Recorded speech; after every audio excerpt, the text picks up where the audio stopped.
The rain came down in thick, punishing sheets, turning the winding mountain road into a slick ribbon of treachery. Dr. Lila Monroe hunched over the steering wheel of her beat-up Land Rover, eyes narrowed against the glare of oncoming headlights and the rhythmic swish of the wipers. Her shift at the Cedar Hollow Animal Clinic had ended hours ago, but an emergency call from a nearby farm had dragged her back out into the storm. Now all she wanted was home, dry clothes, and silence. A flash of movement jolted her from her thoughts. Something darted into her headlights, small, low to the ground, and unsteady. Lila slammed on the brakes, heart vaulting into her throat. The car skidded for half a second before coming to a lurching stop. She squinted through the windshield. There, just ahead, stood a puppy, soaked to the bone, shivering, its fur plastered to its tiny frame. But it wasn't the pitiful condition that struck Lila. It was the eyes. Not blue, not brown. They shimmered in the glare like mercury, cold and intelligent. She stepped out into the downpour, her boots splashing in shallow puddles. The puppy didn't bolt. It stared at her as though it had been expecting her. Lila crouched. "Hey, little guy. What on earth are you doing out here?" The puppy tilted its head, then limped forward, collapsing just inches from her knees. She swept him up without hesitation. He was alarmingly light, his body trembling against hers. The creature gave a soft whine, then fell still, eyes still locked onto hers even as his head lolled against her arm. By the time she reached her clinic, her clothes clung to her like a second skin. She flicked on the overhead lights and laid the puppy gently on the stainless steel exam table. He didn't move. "Okay, Echo," she murmured, giving him a name. On impulse, "Let's see what we're dealing with." The next hour passed in a blur of towels, heated pads, and diagnostic equipment. No collar, no ID. She scanned for a chip. Nothing. Tried again. A flicker of static popped on the scanner, and for a split second a string of numbers appeared on the screen, then vanished. She frowned. That had never happened before. She leaned in, inspecting his features. No visible injuries, but his heartbeat was irregular, almost syncopated. His pupils, though reactive, were slightly cloudy, as if layered by something faintly luminescent. No breed she could place matched his look exactly. Shepherd, maybe. Lab? But something was off, and not just physically. Echo's eyes followed her as she moved about the room, his gaze intense, alert. When she approached with a syringe of fluids, he didn't recoil. He didn't even flinch when the needle went in. His trust was unsettling. "You're a strange little thing," she whispered, gently stroking behind his ears. "Where did you come from?" She finished the fluids and set up a warm crate with a blanket. He shuffled in, turned 3 times, and curled into a tight spiral. But he didn't sleep. His eyes remained open, tracking her every move. Lila sat at her desk, rubbing her temples. She should call animal control, post a photo online, start a search for the owner. But something deep in her gut told her this. Dog wasn't just lost. He'd been left. Or hidden.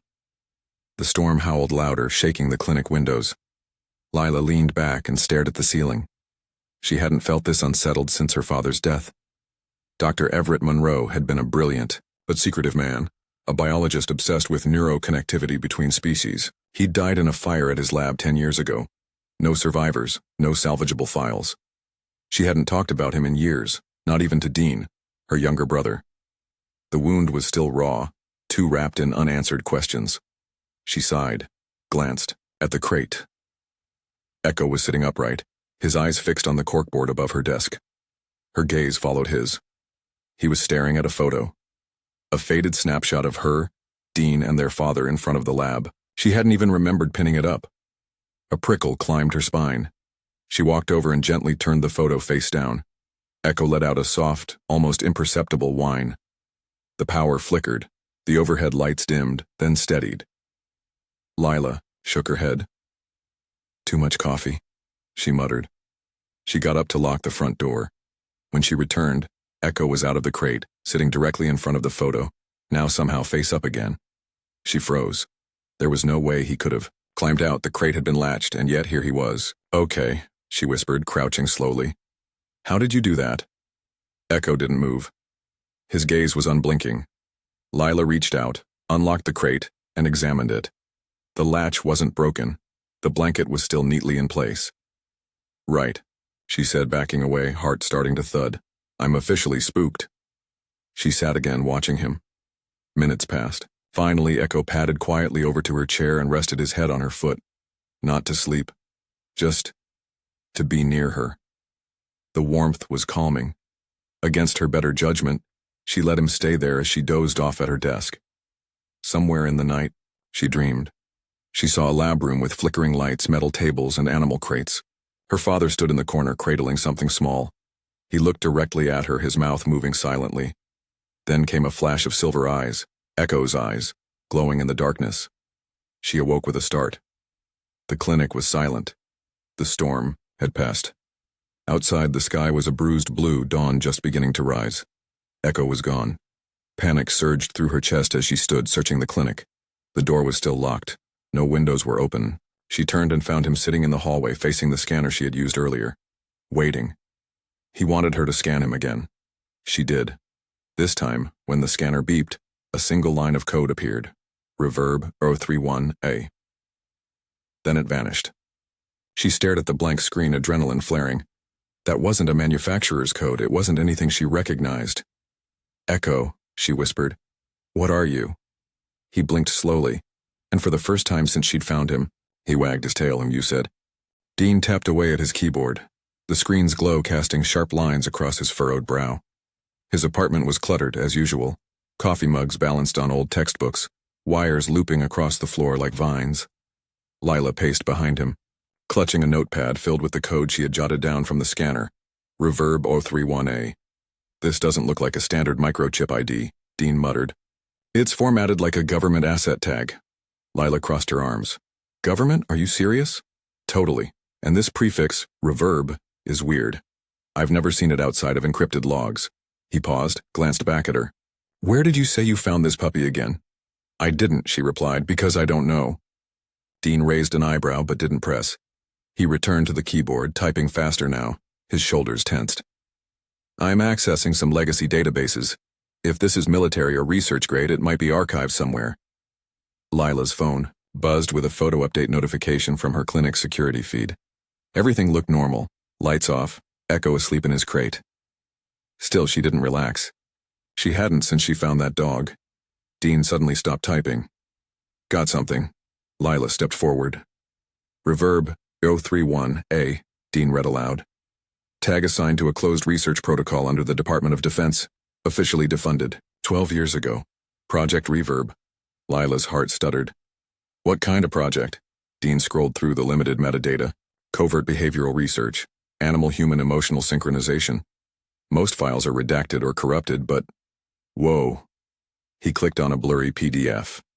It contained a list of authorized personnel, and one name stood out. Dr. Everett Monroe.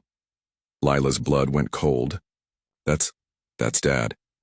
Dean looked up slowly. You sure? Yes. I thought everything burned in that lab fire. I didn't even know he worked with animals. Dean turned back to the screen. There's a location marker for the project's old test site. It's about 40 minutes outside of Cedar Hollow, looks abandoned. Lila didn't hesitate. Send it to me. An hour later, her tires crunched over gravel as she turned off the main road onto a nearly invisible trail winding through the forest. The GPS lost signal minutes ago, but Dean's directions held true. Trees thickened. Vines swallowed road signs. Eventually, the path opened into a clearing. What remained of the facility was skeletal.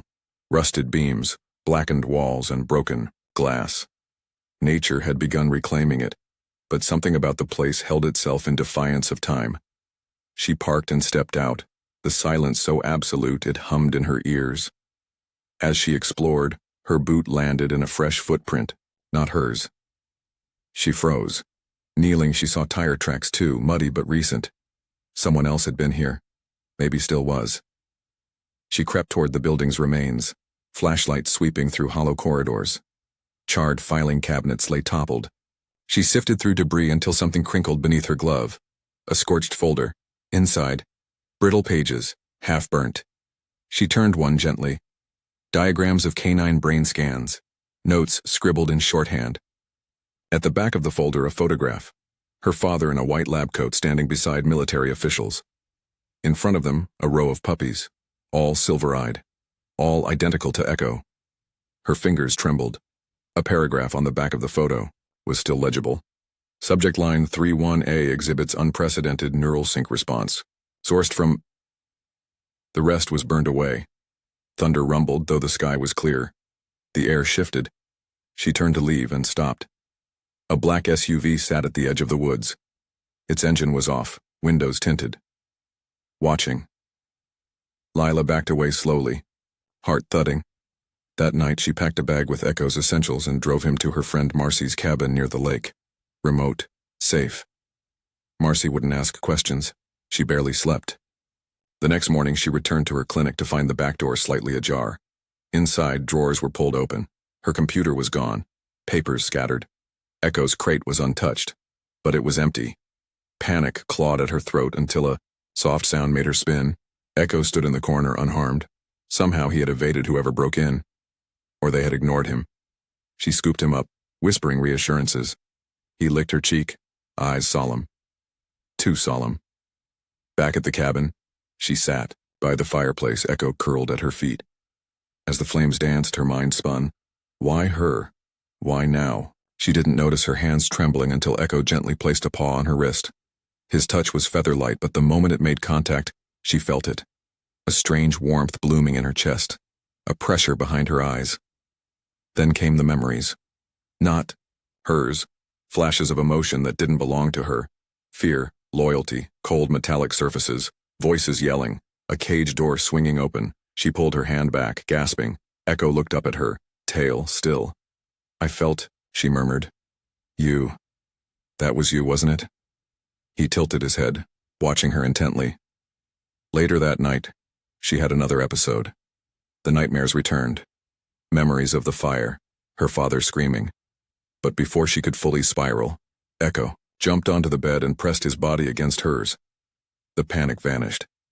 The connection was undeniable now. Echo wasn't just reacting. He was anticipating, feeling, mirroring. The next morning, Dean called. I ran that code again, he said, voice tense. I found another match, reverb at 031. A was the final test subject. He was supposed to have been destroyed after the fire. Lila swallowed. He wasn't. No. And there's more.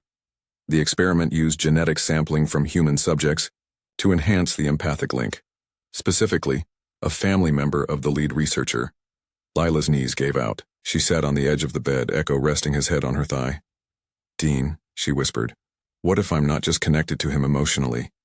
He didn't respond right away. What if Echo and I share DNA? Silence stretched. Finally, Dean said, Lila, you need to run. If they're looking for him and they know you found him, they'll come for you both. She looked down at Echo.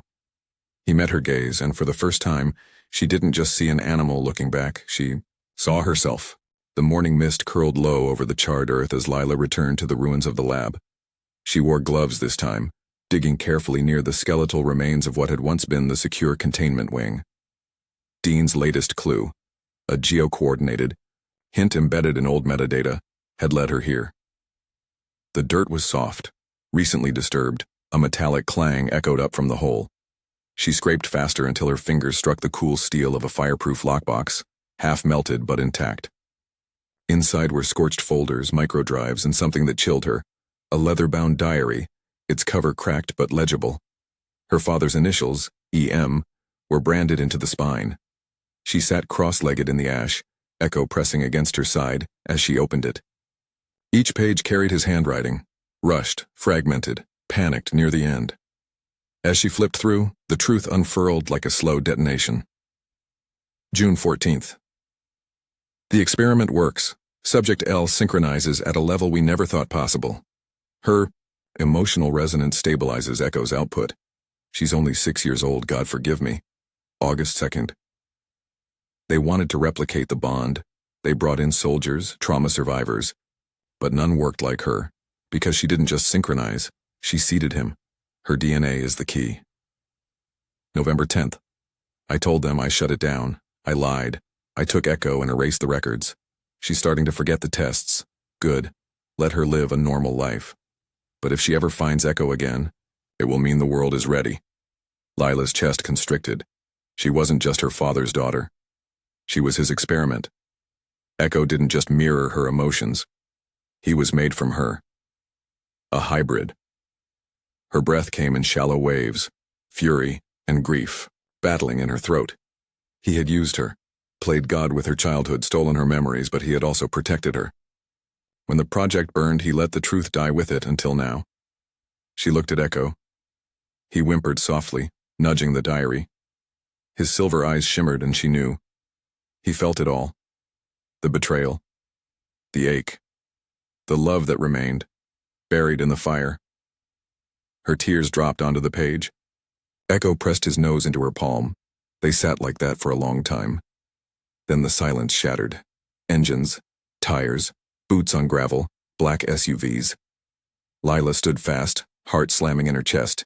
She scooped up the diary, shoved it into her bag, and turned to Echo. "Go," she whispered. "Hide." But he didn't move. "Please," she begged. "They'll take you." He growled low, something she'd never heard from him before. A protective sound, primal and unyielding. Figures emerged from the smoke. Tactical gear, flashlights, weapons. "Dr. Monroe," the lead agent called. "Hand over the animal." Lila stepped back. "His name is Echo. That asset is classified property." "He's not property," she snapped. "He's someone." They circled in. Echo's ears flattened, his muscles coiled.